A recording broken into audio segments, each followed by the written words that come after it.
Hello दोस्तों, स्वागत है आपका मेरे यूट्यूब चैनल परीक्षा प्लान में। तो कैसे हैं आप लोग? आई होप अच्छे होंगे। तो जैसा कि आप लोगों को पता है कि एसएसटी के प्रीवियस ईयर के क्वेश्चन मैं सॉल्व करवा रही हूँ। पिछले वीडियो में मैंने मई 2016 वाला पेपर लिया था। मैंने प्ले लिस्ट बना दी है जहाँ पर आप सभी वीडियो एक साथ प्राप्त कर सकते हैं।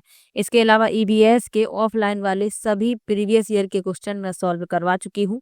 2011 वाले पेपर से मैंने शुरुआत की थी और दिसंबर 2024 वाले पेपर तक मैंने ईवीएस के क्वेश्चन सॉल्व करवा दिए हैं। तो यदि आप पेपर फर्स्ट भी देने वाले हैं तो आप वो वीडियो भी जरूर देखिएगा। प्ले लिस्ट बनी हुई है तो वहाँ पर आप ईवीएस की सभी वीडियो एक साथ प्राप्त कर सकते हैं और एसएसटी की प्ले लिस्ट अलग बनी हुई है जहाँ पर आप एसएसटी की वीडियो एक साथ प्राप्त कर सकते हैं। तो चलिए आज की वीडियो को शुरू करते हैं। वीडियो देखने के बाद यदि आपको अच्छा लगे, हेल्पफुल लगे तो वीडियो को लाइक और शेयर कीजिएगा और यदि आप चैनल पर नए हैं तो चैनल को सब्सक्राइब कर लीजिए। तो चलिए शुरू करते हैं। पहला प्रश्न दिया गया है, सामाजिक विज्ञान का अध्ययन वैज्ञानिक क्यों है? पहला विकल्प है इसके अंतर्गत क्रमबद्ध तरीके से प्रमाणित ज्ञान को अर्जित किया जाता है। दूसरा है यह पाठक को समाज के नैदानिक अध्ययन करने में सहायता करता है। तीसरा है इसकी विषय वस्तु में वैज्ञानिक शब्दावली का प्रयोग है और चौथा है यह सामाजिक अध्ययन को विज्ञान कहने की मांग को पूरा करता है।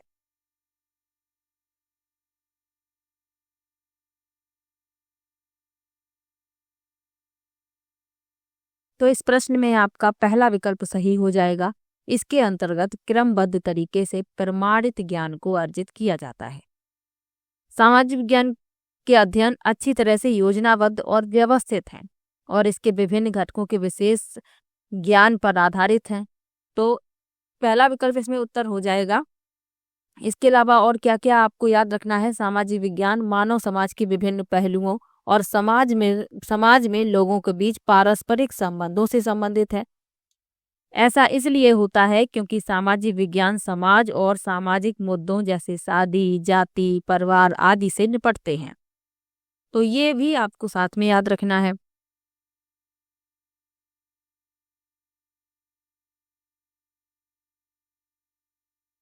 तो पहला विकल्प इस प्रश्न का उत्तर हो जाएगा।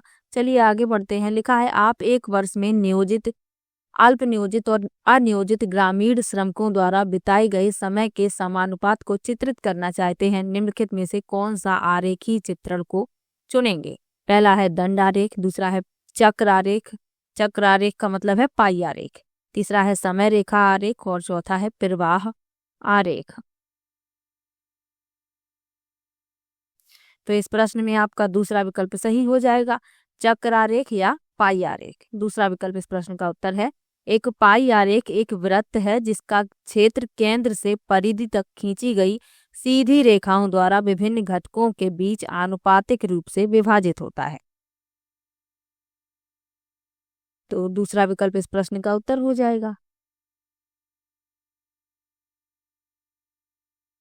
और विकल्प लिखे हुए हैं, इनके बारे में जान लीजिए। दंड आरेख यानी कि बार डायग्राम जिसे कहते हैं, ये क्या होता है? तो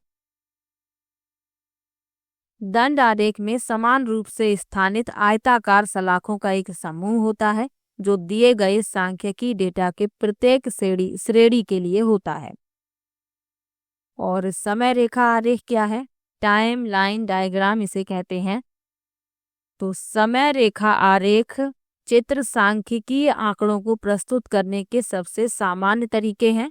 लाइन आरेख के रूप में डेटा प्रस्तुति का उपयोग ज्यादातर व्यापार और वाणिज्य में किया जाता है और अधिकतर समय श्रृंखला डेटा को लाइन आरेख यानी कि समय रेखा द्वारा दर्शाया जाता है। और प्रवाह आरेख क्या होता है? फ्लो चार्ट जिसे कहते हैं, फ्लो डायग्राम। तो यह किसी भी कार्यक्रम के चरणों का चित्रमय प्रतिनिधित्व है। तो इन सब के बारे में भी याद रखिएगा। इसमें आपका दूसरा विकल्प सही है। चलिए आगे बढ़ते हैं। लिखा है शिक्षार्थियों का सामाजिक विज्ञान विषय में कला के माध्यम से आकलन करने का सबसे उचित कारण चुनिए। पहला है यह पाठक पुस्तक में दर्शाई गई विभिन्न अभिव्यक्ति शैलियों के आनंद लेने का माध्यम है। दूसरा है यह शिक्षार्थियों की चित्रकला की योग्यता में सुधार लाता है। तीसरा है यह एक आनंददायी मूल्यांकन का तरीका है, और चौथा है यह अवधारणाओं का एक व्यक्तिगत प्रस्तुतिकरण करने का अवसर प्रदान करता है।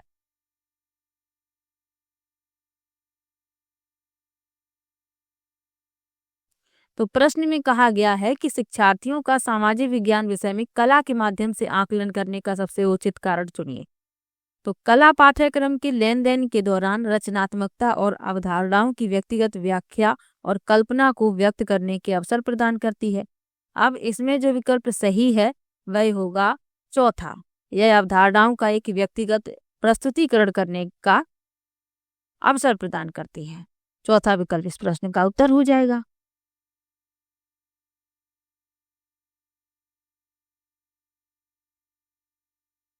इसके अलावा किसी भी कक्षा में छात्र अपने पर्यावरण, सांस्कृतिक, सामाजिक, आर्थिक और मनोवैज्ञानिक अनुभवों में भिन्न होते हैं। छात्र कला, नाटक, दृश्य कला, रंगमंच, लोक कला, संगीत, नृत्य आदि के विभिन्न रूपों में इन अनुभवों को प्रदर्शित भी करते हैं।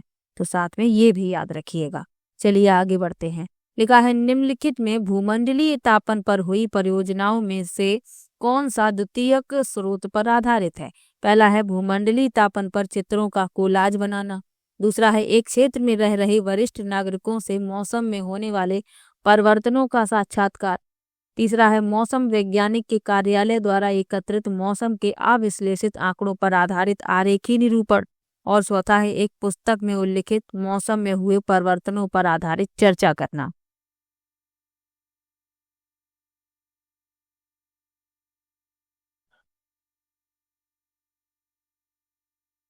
तो द्वितीयक स्रोत पर आधारित है, ये पूछा गया है कि परियोजना में से कौन सा द्वितीयक स्रोत पर आधारित है। तो ये है तीसरा विकल्प, मौसम वैज्ञानिक के कार्यालय द्वारा एकत्रित मौसम के अविश्लेषित आंकड़ों पर आधारित आरेखी निरूपण। तीसरा विकल्प इस प्रश्न का उत्तर हो जाएगा। द्वितीयक स्रोत क्या होते हैं? जो पहले से किसी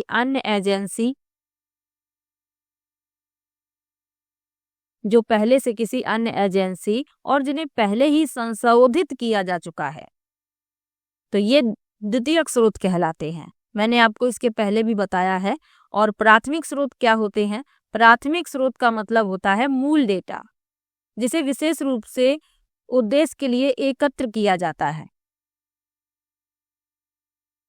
जैसे जो दूसरा विकल्प लिखा हुआ है कि एक क्षेत्र में रह रहे वरिष्ठ नागरिकों से मौसम में होने वाले परिवर्तनों का साक्षात्कार, तो ये प्राथमिक स्रोत होगा। लेकिन मौसम वैज्ञानिक के कार्यालय द्वारा एकत्रित मौसम के अविश्लेषित आंकड़ों पर आधारित आरेखी निरूपण, ये द्वितीयक स्रोत होगा। ऐसा ही प्रश्न इसके पहले वाले वीडियो में भी आया था। तो आप लोग याद रखिएगा, प्राथमिक स्रोत और द्वितीयक स्रोत से प्रश्न पूछ लिए जाते हैं। चलिए आगे बढ़ते हैं। लिखा है एक शिक्षक शिक्षार्थियों को कुछ मानदंड देते हैं और कहते हैं कि वे उन पर आधारित अपनी परियोजना का आकलन करें। निम्नलिखित में से कौन से आकलन के तरीके का प्रयोग शिक्षक द्वारा किया गया? पहला है रचनात्मक आकलन, दूसरा है समकक्षी आकलन, तीसरा है स्व आकलन और चौथा है संकलनात्मक आकलन। तो प्रश्न क्या कह रहा है कि एक शिक्षक शिक्षार्थियों को कुछ मानदंड दे रहे हैं और कहते हैं कि वे उन पर आधारित अपनी परियोजना का आकलन करें। यानी कि बच्चों से खुद कहा गया है कि वे स्वयं अपना आकलन करें। तो कौन से आकलन के तरीके का प्रयोग हो रहा है? स्व आकलन का, क्योंकि बच्चों से खुद कहा गया है कि वे अपना आकलन करें। तीसरा विकल्प इसमें सही हो जाएगा, यानी कि अपनी परियोजना का आकलन करें। तो ये स्व आकलन के अंतर्गत आएगा। तीसरा विकल्प इसमें सही है। स्व आकलन क्या है? स्व आकलन एक व्यक्ति की क्षमता है कि वह अपने प्रदर्शन और अपनी शक्तियों और कमजोरियों का सही मूल्यांकन या आकलन कर सके।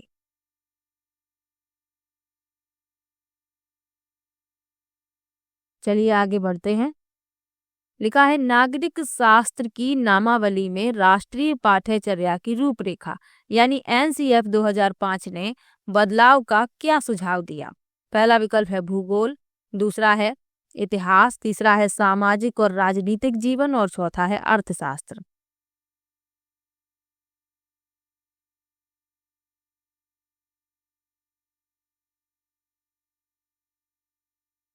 तो प्रश्न कह रहा है कि नागरिक शास्त्र की नामावली में राष्ट्रीय पाठ्यचर्या की रूपरेखा यानी एनसीएफ 2005 ने बदलाव का क्या सुझाव दिया? तो इसमें तीसरा विकल्प सही हो जाएगा, सामाजिक और राजनीतिक जीवन। एनसीएफ 2005 द्वारा नागरिक शास्त्र के लिए सुझाया गया ये परिवर्तित नाम है सामाजिक और राजनीतिक जीवन। तीसरा विकल्प इसमें सही हो जाएगा। चलिए आगे बढ़ते हैं। निम्नलिखित में से उच्च प्राथमिक स्तर पर सामाजिक विज्ञान के कक्षा कक्ष में आप किस मूल्य पर सबसे कम बल देंगे? पहला है सहयोग, दूसरा है प्रतियोगितात्मकता, तीसरा है वैज्ञानिक दृष्टिकोण और चौथा है समानता।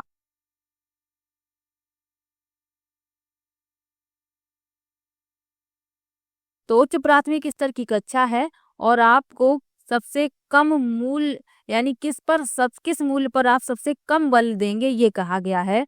तो प्रतियोगितात्मकता दूसरा विकल्प इसमें सही हो जाएगा, यानी कि बच्चों के अंदर ऐसी भावना विकसित नहीं करनी है कि बच्चे अपने सहपाठियों से ही घृणा करने लगें। यानी जो बच्चा अच्छा प्रदर्शन कर रहा है और जो बच्चे अच्छा प्रदर्शन नहीं कर पा रहे हैं, यदि हम उनमें ऐसी भावना विकसित कर देंगे तो बच्चे आपस में ही घृणा करने लगेंगे। तो हमें इस पर सबसे कम बल देना है, प्रतियोगितात्मकता पर। बच्चों में सहयोग की भावना विकसित करनी है, तो इसमें दूसरा विकल्प इसमें सही हो जाएगा। बाकी सभी सही हैं। चलिए आगे बढ़ते हैं। शिक्षार्थियों के संकलनात्मक आकलन का उद्देश्य क्या है? पहला है सत्र के समाप्त होने पर आकलन, दूसरा है कक्षा के दौरान आकलन, तीसरा है परियोजना का आकलन और चौथा है पाठ के अंत में आकलन। तो संकलनात्मक आकलन का उद्देश्य पूछा गया है, तो संकलनात्मक आकलन का उद्देश्य है सत्र के समाप्त होने पर आकलन। पहला विकल्प इसमें सही हो जाएगा।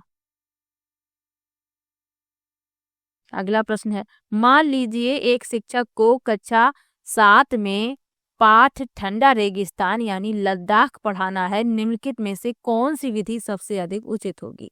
पहला है कार्यशाला विधि, दूसरा है सर्वेक्षण विधि, तीसरा है प्रतीक अध्ययन विधि और चौथा है क्षेत्रीय विधि।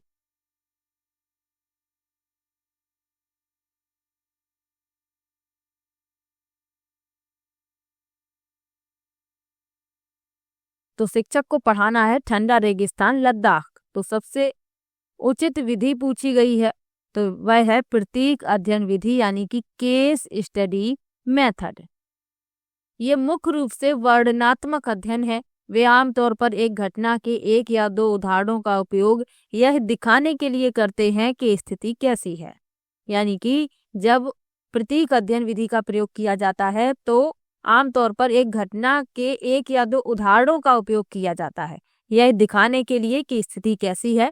तो हमें यानी शिक्षक को क्या पढ़ाना है? ठंडा रेगिस्तान, तो प्रतीक अध्ययन विधि सबसे अच्छी है। तीसरा विकल्प इस प्रश्न का उत्तर हो जाएगा। चलिए अगले प्रश्न पर चलते हैं। उच्च प्राथमिक स्तर पर ऐतिहासिक तथ्यों या इतिहास लेखन को पढ़ाने के लिए निम्नलिखित में से कौन सी विधि अधिक प्रासंगिक है? पहला है मानचित्रण विधि, दूसरा है परियोजना विधि, तीसरा है समस्या समाधान विधि और चौथा है स्रोत विधि। तो प्रश्न में कहा गया है कि ऐतिहासिक तथ्यों यानी इतिहास लेखन को पढ़ाना है, तो कौन सी विधि प्रासंगिक होगी? तो वह है स्रोत विधि, सोर्स मेथड। चौथा विकल्प इसमें सही हो जाएगा। अब ये क्या होती है? तो यह विधि इसमें घटनाओं के साथ साथ जानकारी की व्याख्या करने के लिए मूल स्रोतों का उपयोग किया जाता है। यानी कि इस विधि में क्या किया जाता है? घटनाओं के साथ साथ जानकारी की व्याख्या करने के लिए जो मूल स्रोत होते हैं उनका प्रयोग करते हैं। उदाहरण के लिए इतिहास पढ़ाते समय एक शिक्षक उन्हें ऐतिहासिक स्थानों के चित्र यानी क्लिप दिखा सकता है। इसके अलावा जीवंतता को विकसित करता है और वास्तविकता के साथ जोड़ता है, बच्चे की जिज्ञासा को संतुष्ट करता है। तो ये सब भी याद रखिएगा। चौथा विकल्प इसमें सही हो जाएगा। चलिए आगे बढ़ते हैं। राष्ट्रीय पाठ्यचर्या की रूपरेखा एनसीएफ 2005 के अनुसार बच्चों का विद्यालयी जीवन निम्नलिखित में से किसके साथ जुड़ा है? पहला है वार्षिक परीक्षा, दूसरा है विद्यालय के बाह्य वातावरण, तीसरा है मुख्य धारा के विचार और चौथा है विद्यालय की आधारभूत संरचना। तो एनसीएफ 2005 के अनुसार बच्चों का विद्यालयी जीवन विद्यालय के बाह्य वातावरण यानी स्कूल के बाहर के परिवेश से जुड़ा हुआ है। दूसरा विकल्प इसमें सही हो जाएगा। चलिए आगे बढ़ते हैं। निम्नलिखित में से किस विकल्प को दंड आरेख द्वारा सबसे अच्छे तरीके से दर्शाया जा सकता है? पहला है वायुदाब, दूसरा है तापमान, तीसरा है वर्षा और चौथा है आर्द्रता। तो दंड आरेख द्वारा सबसे अच्छे तरीके से दर्शाया जा सकता है वर्षा को। तीसरा विकल्प इसमें सही हो जाएगा। चलिए आगे बढ़ते हैं। लोकतांत्रिक संस्थाओं की समझ विकसित करने के लिए निम्नलिखित में से सबसे उचित पाठ्यक्रम संबंधी उपागम को चुनिए। पहला है वास्तविक स्थितियों के साथ आदर्श स्थिति के उदाहरणों को प्रस्तुत करना, दूसरा है आदर्श स्थितियों को दर्शाना, तीसरा है मुख्य रूप से राष्ट्र स्तरीय उदाहरणों को प्रस्तुत करना और चौथा है शिक्षार्थियों को कठोर वास्तविक स्थितियों से परिचित कराना। तो प्रश्न में कहा गया है कि लोकतांत्रिक संस्थाओं की समझ विकसित करने के लिए सबसे उचित पाठ्यक्रम संबंधी उपागम को चुनिए। तो लोकतांत्रिक संस्थाएं क्या हैं? लोकतांत्रिक संस्था एक ऐसी संस्था को संदर्भित करती है जहां निर्णय बहुमत से होते हैं। उदाहरण के लिए विधायी निकाय, चुनावी बोर्ड, कार्यकारी निकाय और संस्थाएं। अब इसमें जो विकल्प सही है वह है पहला विकल्प, वास्तविक स्थितियों के साथ आदर्श स्थिति के उदाहरणों को प्रस्तुत करना। पहला विकल्प इसमें सही हो जाएगा। अगला प्रश्न है, गणितज्ञ तथा खगोल शास्त्री आर्यभट्ट ने आर्यभट्टियम नामक पुस्तक निम्नलिखित भाषाओं में से किस में लिखी थी? पहला है प्राकृत, दूसरा है हिंदी, तीसरा है पाली और चौथा है संस्कृत। तो आर्यभट्ट ने आर्यभट्टियम नामक पुस्तक लिखी थी संस्कृत भाषा में। चौथा विकल्प इसमें सही हो जाएगा। पुस्तक में 123 श्लोक हैं और शिक्षक के बिना पुस्तक अस्पष्ट प्रतीत होती है। ये भी याद रखिए। पुस्तक को 4 खंडों में विभाजित किया गया है और यह जो पुस्तक है कविता की तरह पढ़ी जाती है, ये भी याद रखिएगा। चलिए आगे बढ़ते हैं। निम्नलिखित स्तूपों में से किस एक को उस स्थान के रूप में चिन्हित किया गया है जहां बुद्ध ने पहली बार उपदेश दिया था? पहला है बोध गया, दूसरा है सारनाथ, तीसरा है सांची और चौथा है थोटला कोंडा। तो मैंने आपको कई बार बताया है, गौतम बुद्ध बौद्ध धर्म के संस्थापक थे। इनका जन्म लुम्बिनी में हुआ था। ज्ञान की प्राप्ति इन्हें बोध गया में हुई थी और इन्होंने अपना पहला उपदेश सारनाथ में दिया था। तो दूसरा विकल्प इसमें सही हो जाएगा, सारनाथ। चलिए आगे बढ़ते हैं। संगम कविताओं में किन 3 राजवंशों को मूवेनदार कहा गया है? पहला है चेर पाल राष्ट्रकूट, दूसरा है चोल राष्ट्रकूट पांड्य, तीसरा है पाल चोल पांड्य और चौथा है चोल चेर पांड्य।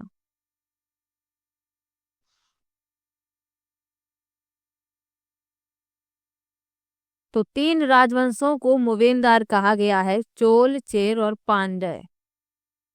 चौथा विकल्प इसमें सही हो जाएगा, चोल, चेर और पांड्य। अगला प्रश्न है, रामपुरवा में मिला उत्कृष्ट पॉलिश वाले पत्थर पर बना सांड जिसे अब राष्ट्रपति भवन में रखा गया है, इनमें से किसके शासनकाल में बनाया गया था? पहला है पांड्य, दूसरा है मौर्य, तीसरा है चोल और चौथा है कुषाण। तो रामपुरवा बैल एक बारीक पॉलिश पत्थर की मूर्ति है। यह बिहार के रामपुरवा में पाई गई एक मौर्य स्तंभ का हिस्सा था और अब इसे राष्ट्रपति भवन में रखा गया है। तो इसमें आपका दूसरा विकल्प सही हो गया, मौर्य। चलिए आगे बढ़ते हैं। लिखा है, विशिष्टाद्वैत के सिद्धांत को इनमें से किसने विचारार्थ प्रस्तुत किया? पहला है अल्लमा प्रभु, दूसरा है शंकर, तीसरा है रामानुज और चौथा है बसवन्ना। तो विशिष्टाद्वैत के सिद्धांत को किसने विचारार्थ किया? रामानुज ने। तीसरा विकल्प इसमें सही हो जाएगा। रामानुज ने विशिष्टाद्वैत का प्रतिपादन किया था। उन्होंने कहा कि परम वास्तविकता ब्रह्म है और आत्मा और पदार्थ उसके गुण हैं। उनके अनुसार ब्रह्म में विलय के बाद भी आत्मा अलग रहती है। तो ये बताया था रामानुज ने। चलिए आगे बढ़ते हैं। लिखा है, अभिलेखागार वह स्थान है जहाँ पहला है पुरातत्व पुरातत्वज्ञों द्वारा प्राप्त किए गए पत्थर और ईंटों से बनी इमारतों के अवशेषों को रखा गया है। पहला है। दूसरा है खुदाई में पाई गई मूर्तियों को रखा जाता है। तीसरा है ऐतिहासिक पांडुलिपियों तथा दस्तावेजों को रखा जाता है। और चौथा है खुदाई में पाई गई पशुओं और पक्षियों की हड्डियों को रखा जाता है।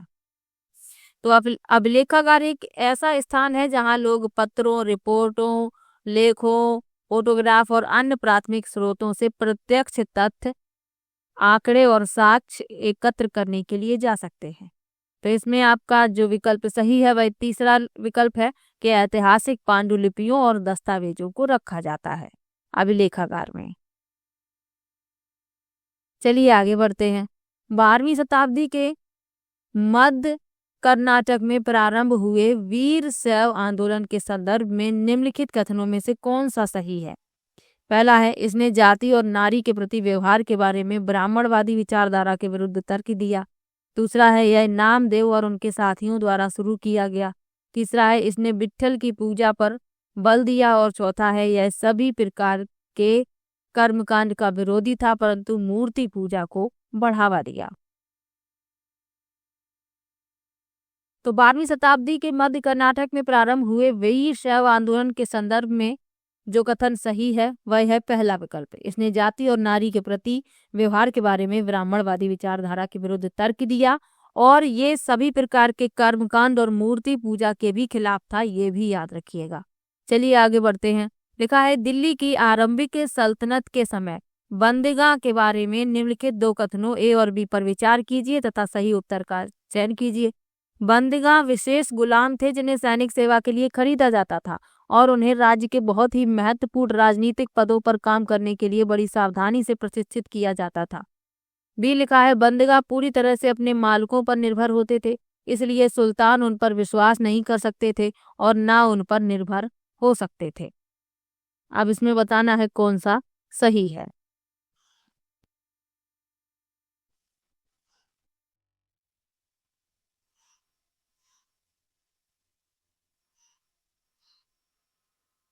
तो इसमें ए तो सही लिखा हुआ है। बंदीगाह विशेष गुलाम थे जिन्हें सैनिक सेवा के लिए खरीदा जाता था और राज्य के बहुत ही महत्वपूर्ण राजनीतिक पदों पर काम करने के लिए बड़ी सावधानी से प्रशिक्षित किया जाता था। तो ए तो सही है। बी कह रहा है कि बंदीगाह पूरी तरह अपने मालिकों पर निर्भर होते थे, इसीलिए सुल्तान उन पर विश्वास नहीं कर सकते थे। तो ये तो गलत है। इसमें पहले ही कह दिया गया है ए में कि महत्वपूर्ण राजनीतिक पदों पर काम करने के लिए उन्हें प्रशिक्षित किया जाता था और बी कह रहा है कि सुल्तान उन पर विश्वास नहीं करते थे। तो यदि विश्वास नहीं करते तो उन्हें महत्वपूर्ण पदों पर क्यों आसीन किया जाता? तो बी तो गलत हो गया, ए सही लिखा हुआ है। ए सही, बी गलत, यानी कि पहला विकल्प इस प्रश्न का उत्तर हो जाएगा।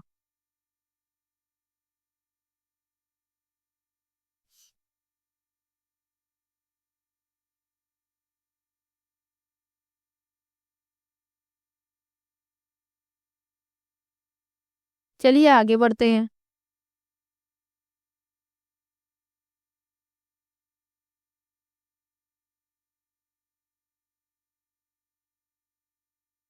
अगला प्रश्न दिया गया है, इन नाविकों में से किसने भारत का समुद्री रास्ता पाने के लिए पश्चिम की ओर प्रस्थान कर अटलांटिक महासागर को पार किया? पहला है जुयन जंग, दूसरा है वास्को द गामा, तीसरा है क्रिस्टोफर कोलंबस और चौथा है फायान। तो प्रश्न कह रहा है कि भारत का समुद्री रास्ता पाने के लिए पश्चिम की ओर प्रस्थान कर अटलांटिक महासागर को पार किया तो क्रिस्टोफर कोलंबस ने। तीसरा विकल्प इसमें सही है। प्रश्न पहले ध्यान से पढ़िएगा, परीक्षा में आप ध्यान से नहीं पढ़ेंगे तो हो सकता है कि आप इस प्रश्न में वास्को डी गामा टिक कर दें, जबकि वास्को डी गामा उत्तर नहीं है क्योंकि कहा गया है कि अटलांटिक महासागर को पार किया तो क्रिस्टोफर कोलंबस ने किया था। तीसरा विकल्प इस प्रश्न का उत्तर हो जाएगा।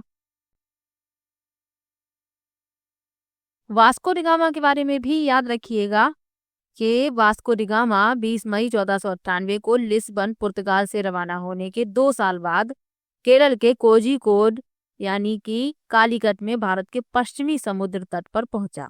यह पहली बार था जब कोई यूरोपीय समुद्र के रास्ते भारत आया था। इस प्रकार वास्को डी गामा को भारत में समुद्री मार्ग की खोज का श्रेय दिया जाता है। तो ये याद रखिएगा। चलिए आगे बढ़ते हैं। लिखा है निम्नलिखित राजवंशों में से किसने अपने अभिलेखों में मलयालम भाषा एवं लिपि का प्रयोग प्रारंभ किया? पहला है कुषाण, दूसरा है चोल, तीसरा है चेर और चौथा है पांड्य। तो अपने अभिलेखों में मलयालम भाषा एवं लिपि का प्रयोग किया चेर ने। तीसरा विकल्प इसमें सही हो जाएगा।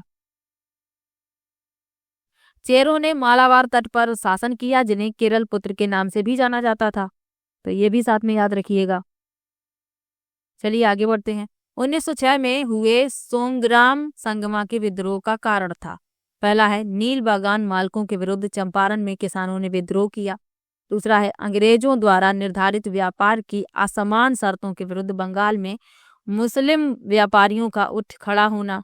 तीसरा है गुजरात में पाटीदार किसानों का अंग्रेजों द्वारा थोपे गए भारी लगान के खिलाफ विद्रोह। और चौथा है असम में आदिवासी समूहों द्वारा किया गया औपनिवेशिक वन कानूनों का विरोध।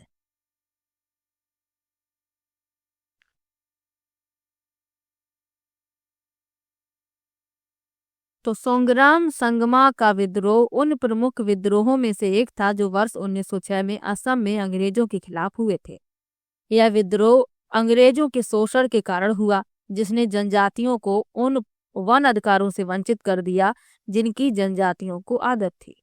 तो इसमें जो विकल्प सही है वह है चौथा विकल्प के असम में आदिवासी समूहों द्वारा किया गया औपनिवेशिक वन कानूनों का विरोध। चौथा विकल्प इसमें सही हो जाएगा। चलिए आगे बढ़ते हैं। लिखा है ब्रिटिश सरकार ने सन 1927 में भारत में अपनी अगुवाई में साइमन कमीशन भेजा, जिसका विरोध किया गया क्योंकि पहला विकल्प है इसमें केवल अंग्रेजी पढ़े लिखे लोग अंग्रेजी पढ़े लिखे भारतीय प्रतिनिधियों को शामिल किया गया था। दूसरा है इस आयोग में कोई भारतीय प्रतिनिधि नहीं था। तीसरा है इस आयोग में अंग्रेजों की अपेक्षा भारतीय प्रतिनिधियों की संख्या ना के बराबर थी। और चौथा है इसमें कोई भी भारतीय महिला प्रतिनिधि नहीं थी।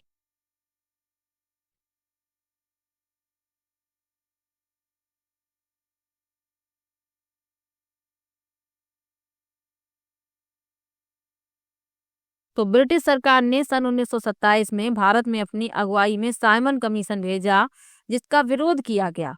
क्यों किया गया? क्योंकि इस आयोग में कोई भारतीय प्रतिनिधि नहीं था। दूसरा विकल्प इस प्रश्न का उत्तर हो जाएगा। इस आयोग में कोई भारतीय प्रतिनिधि नहीं था। 3 फरवरी 1928 को बंबई पहुंचे साइमन कमीशन का हर जगह काले झंडे और गो बैक साइमन के नारों से विरोध किया गया। दूसरा विकल्प इस प्रश्न का उत्तर हो जाएगा। चलिए आगे बढ़ते हैं। लिखा है निम्नलिखित के सही जोड़े बनाइए। हमें मिलान करना है, फिर बताना है कौन सा विकल्प सही है।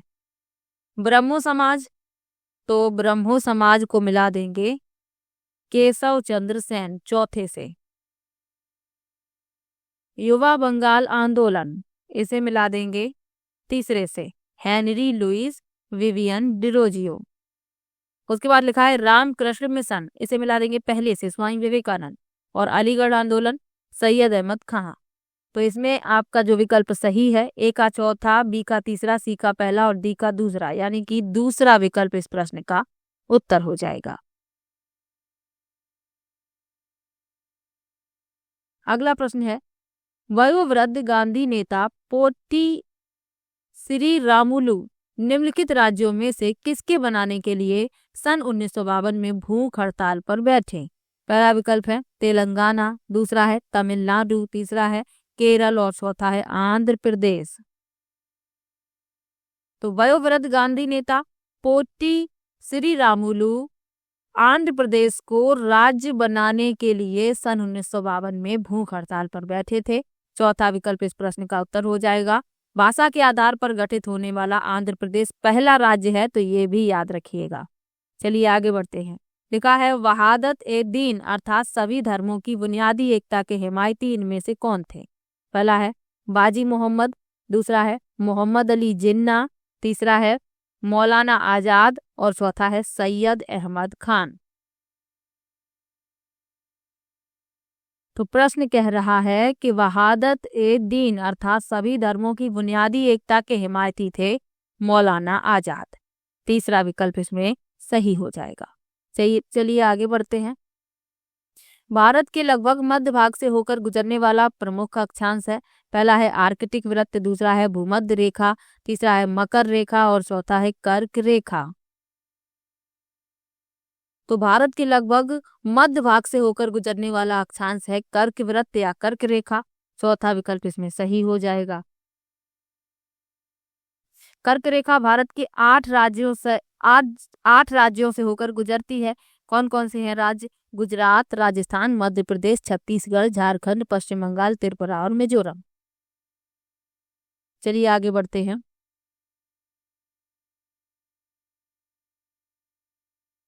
निम्नलिखित में से कौन सी पृथ्वी दिन की परिभाषा है? पीडीएफ थोड़ी धुंधली है, लेकिन मैं सभी प्रश्न पढ़ रही हूँ, सभी विकल्प भी पढ़ूंगी, तो आपको परेशान होने की जरूरत नहीं है। पहला विकल्प है वे दिन जिन पर पूरी पृथ्वी पर दिन और रात बराबर होते हैं। दूसरा है पृथ्वी की गति जो सूर्य के चारों ओर कक्ष में होती है। तीसरा है देशांतरों के मध्य की दूरियां। चौथा है पृथ्वी का अपने अक्ष पर एक चक्कर पूरा करने में लगा समय। तो पृथ्वी दिवस को यानी पृथ्वी दिन, इसे ही पृथ्वी दिवस कहते हैं, तो इसकी परिभाषा क्या है? पृथ्वी का अपने अक्ष पर एक चक्कर पूरा करने में लगा समय। चौथा विकल्प इसमें सही हो जाएगा। पृथ्वी की गति 2 प्रकार की है, एक है घूर्णन और दूसरी है परिक्रमण। अपने अक्ष पर घूमना घूर्णन गति कहलाता है और सूर्य की परिक्रमा करना परिक्रमण गति कहलाता है। तो दोनों ही बातें याद रखिएगा। अगला प्रश्न है निम्नलिखित के सही जोड़े बनाइए। हमें मिलान करना है, फिर बताना है कौन सा विकल्प सही है। चलिए मिला लेते हैं। उष्णकटिबंधीय वर्षा वन, तो ये हुए महोगनी। उष्णकटिबंधीय पतझड़ वन, तो ये होते हैं साल के वृक्ष। कटीली झाड़ियां, तो कटीली झाड़ियों को मिला देंगे बबूल। और मैंग्रोव वन सुंदरी के वृक्ष।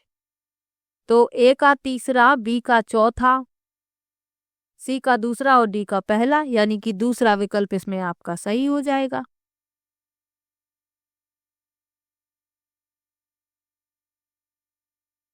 इन सब के बारे में और जान भी लीजिए। उष्णकटिबंधीय वर्षा वन ये कहाँ पर पाए जाते हैं? तो ये पाए जाते हैं भूमध्य रेखा के पास और उष्णकटिबंध के करीब यानी पास। और इनमें शीशम, आबनूस, महोगनी इनके वृक्ष शामिल हैं, तो ये याद रखिएगा। उष्णकटिबंधीय पतझड़ वन, तो ये ज्यादातर उन क्षेत्रों में पाए जाते हैं जो मौसमी परिवर्तनों का अनुभव करते हैं। इनमें साल, सागौन, नीम, शीशम ये सभी वृक्ष शामिल हैं। सूखे के मौसम में पेड़ पानी बचाने के लिए अपने पत्ते गिरा देते हैं। कटीली झाड़ियां, तो ये शुष्क मरुस्थल में पाई जाती हैं। इनमें बबूल, हथेलियां, उल्लास इनके वृक्ष शामिल हैं। और मैंग्रोव वन, तो मैंग्रोव पेड़ों और झाड़ियों का एक समूह है जो तटीय अंतर्ज्वारीय क्षेत्र में रहता है।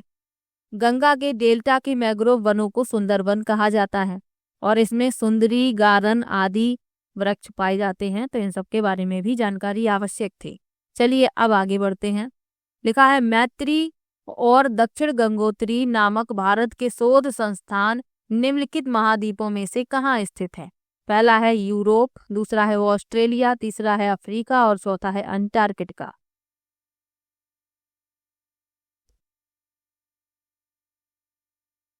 तो मैत्री और दक्षिण गंगोत्री ये स्थित हैं अंटार्कटिका में। चौथा विकल्प इसमें सही हो जाएगा। सबसे बड़ा महाद्वीप है एशिया और सबसे छोटा ऑस्ट्रेलिया, तो ये भी याद रखिएगा। चलिए आगे बढ़ते हैं। लिखा है महासागरीय धाराओं के संबंध में नीचे दिए गए कथनों ए और बी पर विचार कीजिए, सही उत्तर का चयन कीजिए। ए कह रहा है कोष्ण यानी कि गर्म महासागरीय धाराएं भूमध्य रेखा के निकट उत्पन्न होती हैं और ध्रुवों की ओर प्रवाहित होती हैं। और बी कह रहा है शीत महासागरीय धाराएं निम्न अक्षांशों से उच्च अक्षांशों को जल ले जाती हैं। तो महासागरीय धाराएं क्या हैं? महासागरीय धाराएं समुद्र की सतह पर निश्चित दिशाओं में निरंतर बहने वाली जल की धाराएं हैं, जिन्हें महासागरीय धाराएं गर्म या ठंडी धाराएं कहते हैं। यानी कि जो महासागरीय धाराएं हैं 2 प्रकार की हैं, ठंडी हैं और गर्म हैं। अब इसमें जो कथन सही है, तो पहला तो सही है कि उष्ण यानी कोष्ण गर्म धाराएं जो हैं भूमध्य रेखा के निकट उत्पन्न होती हैं, यहाँ कोष्ण लिखा हुआ है। तो ये गर्म महासागरीय धाराएं ही हैं, ये भूमध्य रेखा के निकट उत्पन्न होती हैं और ध्रुवों की ओर प्रवाहित होती हैं। ए सही है। लेकिन बी क्या कह रहा है कि ठंडी महासागरीय धाराएं निम्न अक्षांशों से उच्च अक्षांशों को जल ले जाती हैं। ये गलत है।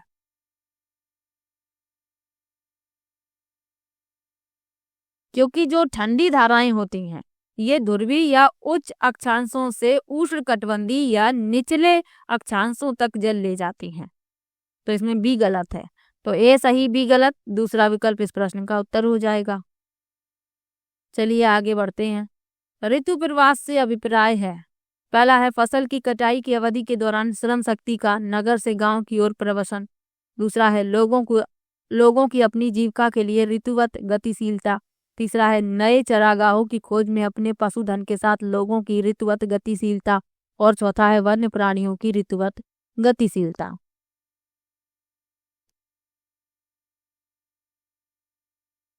तो ऋतु प्रवास से अभिप्राय है नए चरागाहों की खोज में अपने पशुधन के साथ लोगों की ऋतुवत गतिशीलता।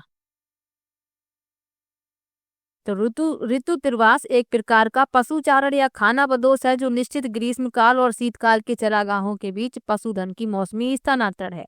वे ऋतुओं के आधार पर अपने पशुओं के साथ प्रवास करते हैं। पर्वतीय क्षेत्रों में इसका तात्पर्य ग्रीष्मकाल में उच्च चरागाहों और शीतकाल में निचली घाटियों के बीच आवागमन से है। तो साथ में ये भी याद रखिएगा, तीसरा विकल्प इस प्रश्न का उत्तर है। निम्नलिखित के सही जोड़े बनाइए, मिलान करना है फिर बताना है कौन सा विकल्प सही है।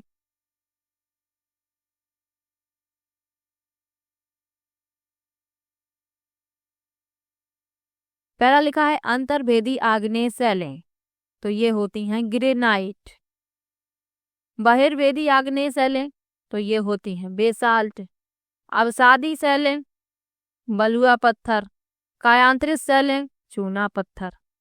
तो ए का चौथा, बी का तीसरा, सी का दूसरा, डी का पहला, यानी कि दूसरा विकल्प इस प्रश्न का उत्तर हो जाएगा। चलिए आगे बढ़ते हैं। निम्न के क्षेत्रों में से किसमें चिनूक स्थानीय पवन चलती है? पहला है पंपास, दूसरा है वेल्ड, तीसरा है प्रेयरी और चौथा है सवाना। तो चिनूक जो है गर्म और शुष्क स्थानीय हवा है जो लेवर्ड की तरफ या रॉकी के पूर्वी हिस्सों में बहती हैं। तो इसमें जो सही विकल्प है वह है प्रेयरी, तीसरा विकल्प इसमें सही हो जाएगा।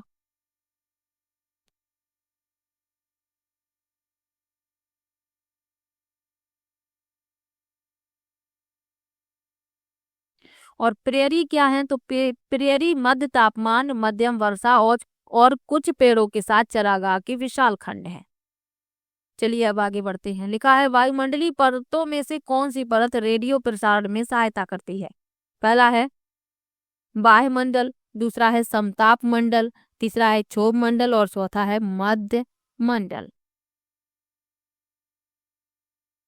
तो वायुमंडलीय परतों में से जो परत रेडियो प्रसारण में सहायता करती है वह होती है वायुमंडल, थर्मोस्फीयर। इंग्लिश देख लीजिएगा यदि आपको हिंदी समझ में ना आए। पहला विकल्प इसमें सही हो जाएगा। चलिए आगे बढ़ते हैं। सुनहरी जरी निम्नलिखित में से किसकी एक किस्म है? पहला है जूट, दूसरा है सिल्क, तीसरा है सूती वस्त्र और चौथा है नायलॉन। तो सुनहरी रेशम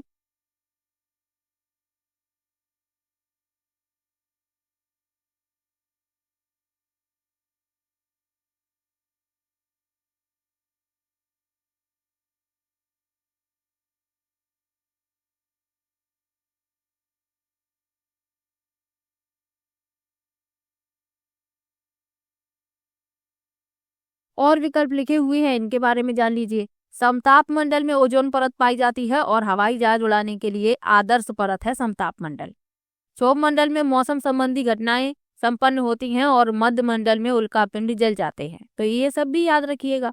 चलिए आगे बढ़ते हैं। सुनहरी जरी निम्नलिखित में से किसकी एक किस्म है? पहला है जूट, दूसरा है सिल्क, तीसरा है सूती वस्त्र और चौथा है नायलॉन।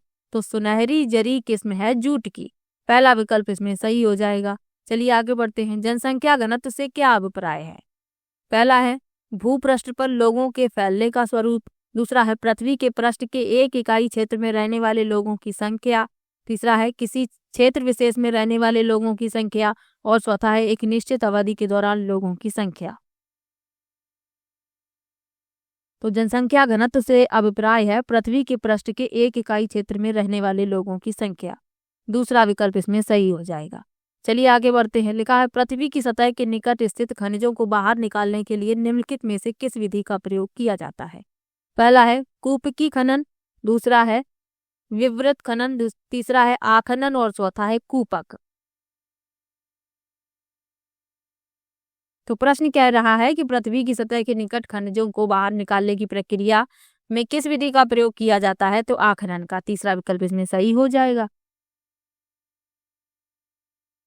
और विकल्प लिखे हुए हैं, इनके बारे में जान लीजिए।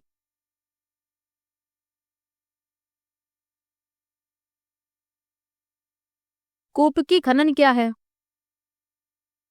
तो कूपकी खनन वह प्रक्रिया है जहां खनिक अपनी वांछित गहराई तक पहुंचने तक सीधे खुदाई करते हैं। विवृत खनन क्या है?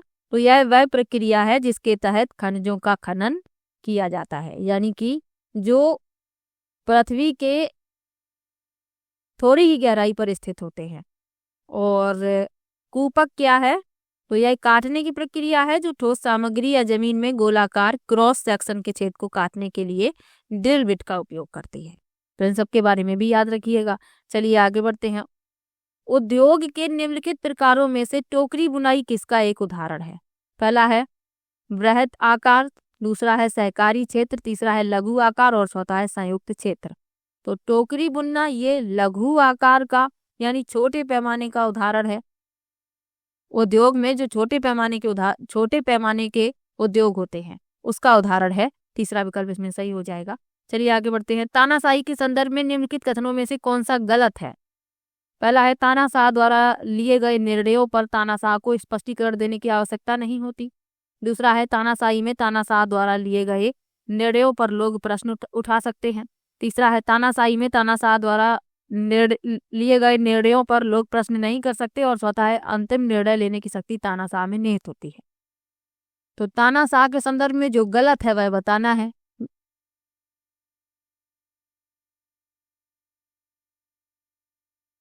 तो तानाशाह के बारे में जो गलत है वह है दूसरा विकल्प, यानी कि तानाशाही में तानाशाह द्वारा लिए गए निर्णयों पर लोग प्रश्न उठा सकते हैं। ये गलत है क्योंकि लोगों को प्रश्न उठाने का अधिकार नहीं है तानाशाही में।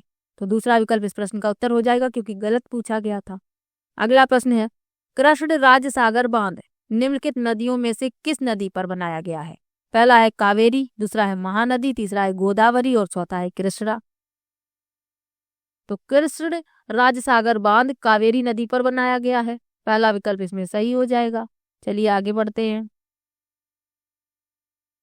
लिखा है हिंदू उत्तराधिकार संशोधन अधिनियम 2005 मृतक पिता की संपत्ति में समान अधिकार प्रदान करता है। किसे करता है ये पूछा गया है।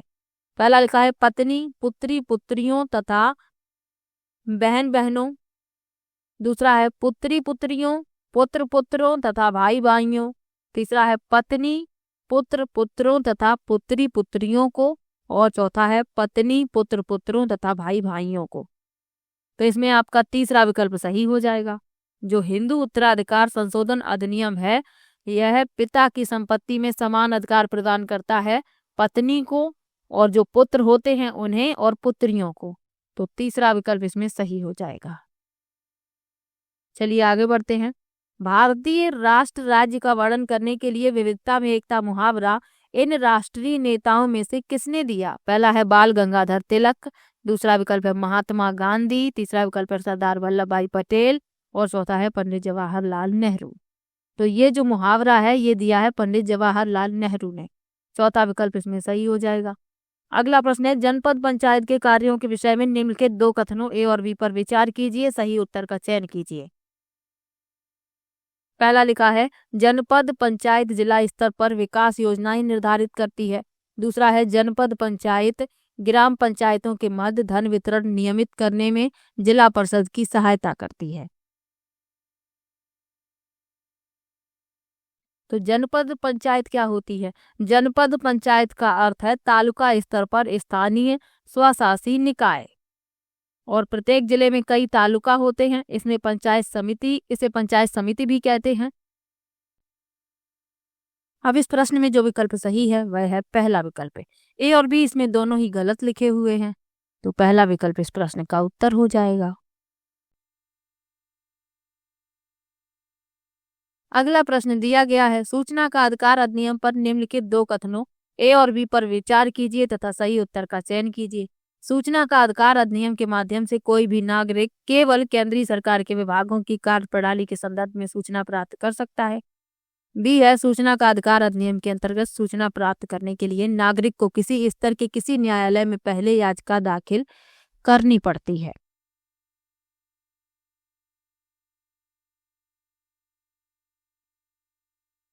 तो इसमें जो कथन लिखे हुए हैं दोनों ही गलत हैं। नागरिक जो है सरकारी अधिकारियों से कोई भी जानकारी मांग सकते हैं जिसे सरकार संसद में प्रकट कर सकती है। ये दोनों ही कथन गलत लिखे हुए हैं, ए और बी दोनों ही गलत हैं। पहला विकल्प इस प्रश्न का उत्तर हो जाएगा। अगला प्रश्न है, सुल्ताना का स्वप्न नामक कहानी की लेखिका इनमें से कौन थे? पहला विकल्प है पंडिता रमाबाई, दूसरा विकल्प है रुकैया सखावत हुसैन, तीसरा है मुमताज अली और चौथा है राज सुंदरी देवी। तो सुल्ताना का स्वप्न इस कहानी की लेखिका है रुकैया सखावत हुसैन। दूसरा विकल्प इसमें सही हो जाएगा।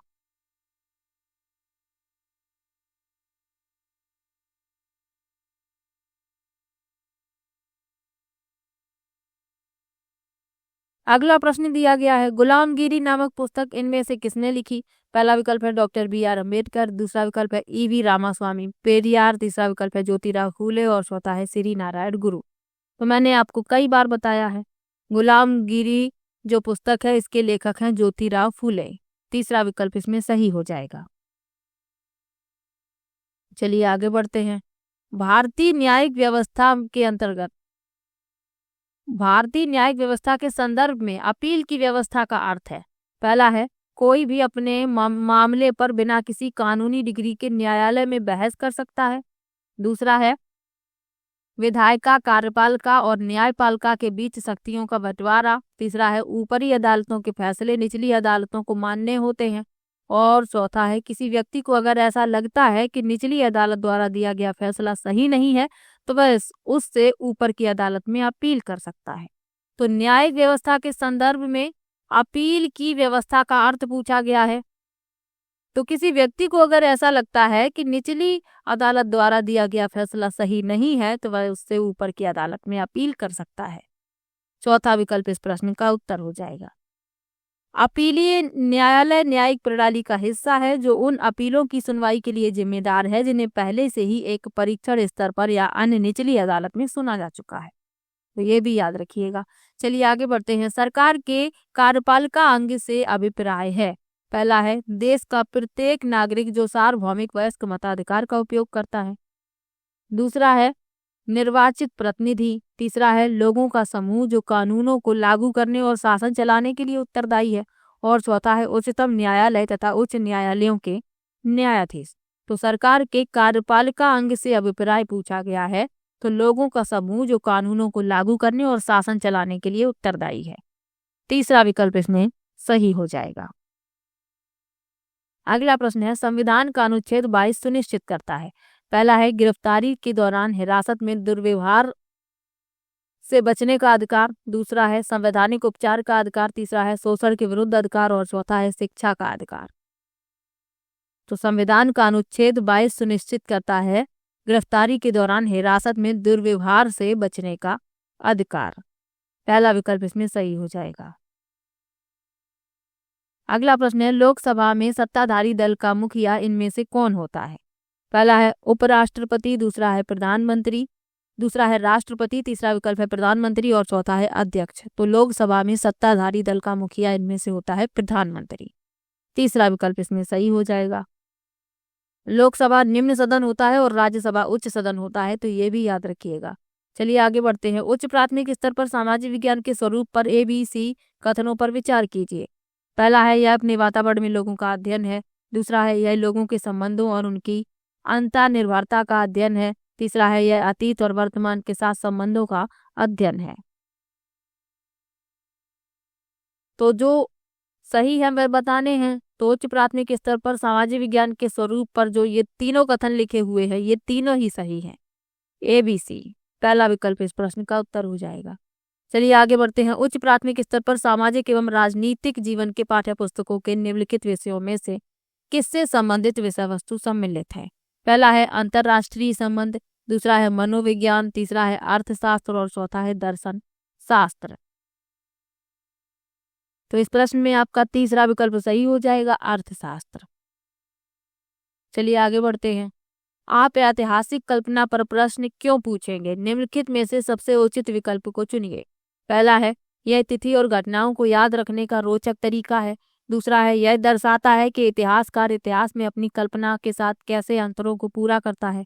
तीसरा है यह वर्तमान का अतीत के साथ तुलना करने को प्रोत्साहित करता है। और चौथा है यह स्रोतों को पहचानने में शिक्षार्थियों की योग्यता को मूल्यांकित करता है। तो इस प्रश्न में आपका जो विकल्प सही है वह तीसरा, यह वर्तमान का अतीत के साथ तुलना करने को प्रोत्साहित करता है, इसीलिए कल्पना पर प्रश्न पूछे जाते हैं। चलिए आगे बढ़ते हैं। सामाजिक विज्ञान शिक्षण के लिए आप वृत्तांतों का प्रयोग क्यों करेंगे? दिए गए विकल्पों में सबसे उचित कारण चुनिए।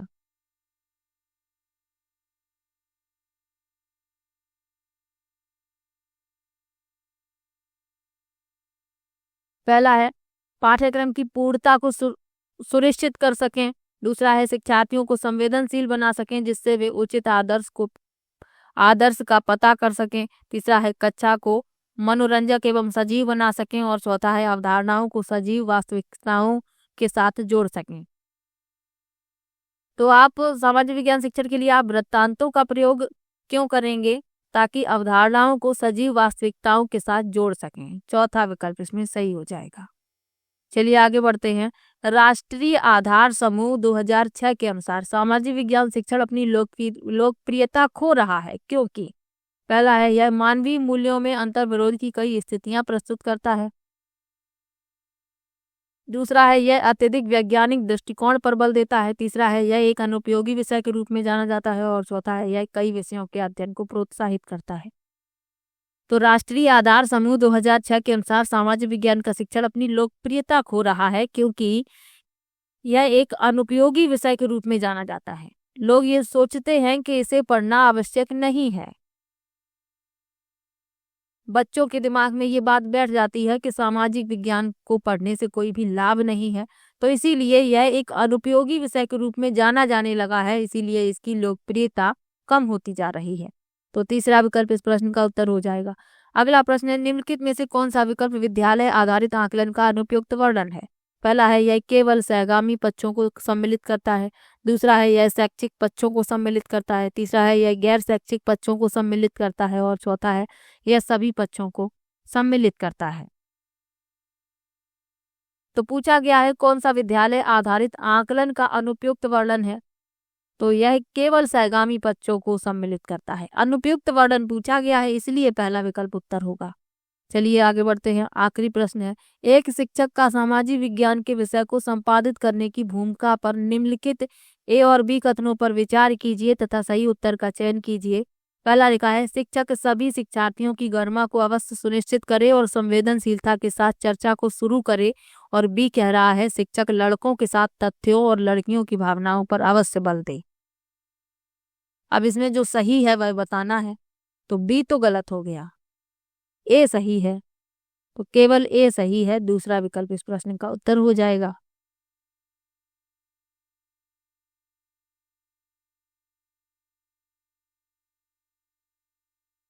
अब बी क्यों गलत है? क्योंकि बी कह रहा है कि शिक्षक लड़कों के साथ तथ्यों और लड़कियों की भावनाओं पर अवश्य बल दे।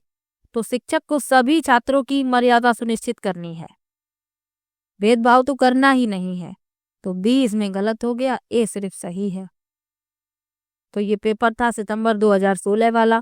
किसी भी प्रश्न में आपको डाउट हो आप कमेंट बॉक्स में जरूर लिखिएगा। मैंने प्ले लिस्ट बना दी है ताकि आपको वीडियो ढूंढने में कोई भी परेशानी ना हो। तो चलिए मिलते हैं नेक्स्ट वीडियो में, तब तक के लिए बाय बाय।